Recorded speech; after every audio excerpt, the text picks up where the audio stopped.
18 விழுக்காடு தான் எங்களுக்கு இருக்கு. SC ST, scheduled tribes and SC, பழங்குடி மக்கள், பறையர், தேவேந்திரர், இந்த 3 வீழ்த்தப்பட்ட தாழ்த்தப்பட்ட தமிழ் சமூக மக்களுக்கு என்ன இருக்கு? 18 விழுக்காடு தான் இருக்கு. இவன் அதிகார வலிமையற்றவன், இவன் குரலற்றவன், அரசியல் வலிமையற்றவன், இவன் எதிர்த்து போராட மாட்டான். போராடுகிறவர்களும் போராடுகிற முன்னிற்கிற தலைவர் பெருமக்களையும் உடன் வைத்து கூட்டணி என்ற பெயரில் குறவழியை நெறித்து என்னுடைய தட்டில் இருந்து 3 பருக்கை எடுத்து அவங்களுக்கு கொடுத்துட்டேன். நானே நெளிஞ்ச தட்டுல 10 பருக்கை வச்சு சாப்பிட்டுக்கிட்டு இருக்கேன். அதுல 3 எடுத்து கொடுத்துட்டேன். இது எவ்வளவு பெரிய பச்சை துரோகம் என்பதை அறிவார்ந்த தமிழ் சமூக மக்கள் சிந்திச்சு பார்க்கணும். அந்த இடப்பகிர்வை நாங்கள் எதிர்க்கல, ஏற்கிறோம். ஆனால் என்னிடத்தில் இருந்து எடுத்து கொடுத்ததை நாங்கள் ஏற்கல, எதிர்க்கிறோம். இதை புரிந்து கொள்ளணும். அருந்ததிய சொந்தங்கள் புரிந்து கொள்ளணும். நாங்க என்னமோ உங்க உரிமைக்கு எதிராக நிற்கிறோம் இல்ல, அப்படி நிக்கிறோம் நீங்க என்ன கூடாது, அது தவறு. நியாயத்தின் பக்கம் நில்லுங்க, தர்மத்தின் பக்கம் நில்லுங்க. நீங்கள் இட பங்கீடு கேளுங்கள், நாங்கள் உங்களோடு நின்று உயிரை கொடுத்தேனும் போராடி பெற்றுத்தர கடமைப்பட்டிருக்கோம், கூட நிற்கிறோம். ஆனால் அப்படி இல்லை. அந்த சமூக மக்களினுடைய தலைவராக இருக்கிற அண்ணன் அதிகமானவர்கள் சொல்கிறார்கள், நாங்கள் இட ஒதுக்கீடு தான், இட பங்கீடு தான் ஐயா கருணாநிதி கிட்ட கேட்டோம், உள்ஒதுக்கீடு கேட்கல. உள்ஒதுக்கீடு கொடுத்தது அவரு, அதுவும் அவர் கொடுக்க முடியல, அவர் இறந்துறாரு. அதுக்கு பிறகு வந்த ஐயா ஸ்டாலின் தான் அதை அந்த கொண்டு வரார். அப்ப எதிர்ப்பு இல்லாம அது நிறைவேறிடுது. இப்ப போயிட்டு அப்படின்னு அவர் தான் சொல்றாரு. அவரே சொல்றாரு நாங்க உள்ஒதுக்கீடு கேட்கலன்னு. இப்ப இந்த உள்ஒதுக்கீடால என்ன பிரச்சனை? இப்ப நம்ம என்ன செய்யறது? இப்ப நம்ம இழந்துட்டோம், 3 விழுக்காடு இழந்துட்டோம். 18ல 3 போயிருச்சு. 3 சும்மா 3 விழுக்காடா போகல.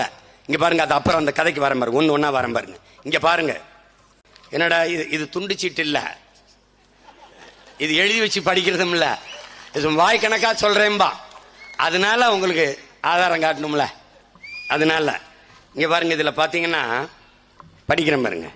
இஸ்லாமியர்களுக்கும் கிறிஸ்தவர்களுக்கும் தனி இடஒதுக்கீடு வழங்கிய போது பிற்படுத்தப்பட்டோருக்கான இடஒதுக்கீட்டில் போட்டியிடக்கூடாது என்று வரையறை செய்த அரசு. அவர்களுக்கு என்ன இடஒதுக்கீடோ 3 விழுக்காடுனா 3.5 3.5 இருந்துடணும் என்று வரையறை செய்த தமிழ்நாடு அரசு அருந்ததியர்களுக்கு மட்டும் 3% போக மீதமுள்ள 15%த்திலும் போட்டியிடலாம். எப்படி இருக்குது? அந்த 3% கொடுத்தாச்சு, 3 விழுக்காடு கொடுத்தாச்சு. அதுபோக மிச்சம் இருக்கிற 15லையும் போட்டியிடலாம். அந்த போட்டியிடும் போது அருந்ததிய மக்களுக்கு முன்னுரிமை, ஃபர்ஸ்ட் பிரிபரன்ஸ். இதை நல்லா என் தம்பி தங்கையில் கவனிச்சுக்கணும். முன்னுரிமை கொடுக்கணும். இந்த பொது போட்டியிலையும் அவர் வருவாரு. அதுபோக அவருக்கு தனியா இருக்குது. அவர் எப்படின்னா, அவர் வீட்டில் அவருக்கு குடும்பத்துக்கு வேண்டியது சமைச்சு வச்சுட்டாரு.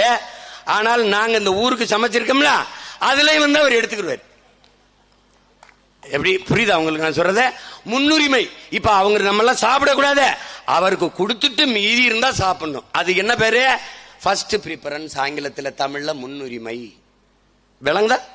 இதனால என்னென்ன பிரச்சனை? இந்த பாரு பிரச்சனை, இந்த பாரு பிரச்சனை பாரு, இந்த பாரு படிக்கிறேன் பாரு. Municipality administration. இந்த பாத்துக்க தம்பி தங்கச்சி, உனக்காக தான்டா கத்திக்கிட்டு இருக்கேன். வேர்த்திருச்சுரா, ரத்தம் வேர்வையா உருகி ஓடுதுரா, தொண்டை வரலுதுரா, டேய் நெஞ்சு வெடிக்குதுரா. இந்த பாரு கத்திரம் பாரா. டேய் 1933 இடம்டா மொத்தம். எது எது? இந்த பாரா, அது என்ன இடம்? முனிசிபல் அட்மினிஸ்ட்ரேஷன், மாநகராட்சி நிர்வாகம். அதுல பாரா 1933 இடத்துல 3 விழுக்காடு வைத்திருக்கிற அருந்ததிய மக்களுக்கு 252 இடம்டா. வேலை வாய்ப்புல இத புறம் படிச்சா அவனுக்கு தலை சுத்த. அதனால இந்த இடத்தை மட்டும் சொல்றேன். 252 இடம். 15 மீதி 15 விழுக்காடு வச்சிருக்கிற பறையர், தேவேந்திரர், பழங்குடி மக்களுக்கு 212 இடம்டா. 15 விழுக்காடு வச்சிருக்கவனுக்கு 212, 3 விழுக்காடு வச்சிருக்கவனுக்கு 252. இது சமூக நீதி அல்ல, கொடிய அநீதி என்றுதான் இன்றைக்கு தமிழ் தேசிய பிள்ளைகள் கத்திக்கொண்டிருக்கிறோம். இதை நல்லா விளங்கணும்.